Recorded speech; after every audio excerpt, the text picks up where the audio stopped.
Hello friends, it's me AKV. Welcome back to my channel. In our today's video, we are going to see why two-wheelers bikes doesn't have reverse gears. Various vehicles like cars, buses, trains have reverse gear, but these bikes doesn't have reverse gear. The reason is that manufacturers can produce bikes with reverse gears, but they doesn't do, because after the production of bikes with reverse gear, the size of the vehicle increases. The cost of production is also a little higher.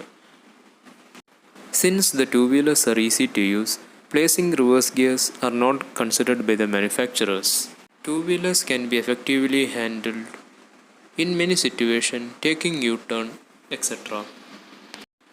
But there are some bikes which have reverse gears, such as Honda Goldwing and some adventure tourer bikes, because these bikes are little heavier.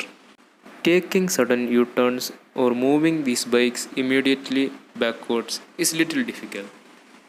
Thank you friends for watching this video. If you like this video, please like and support my channel. We will meet in the next video. Bye.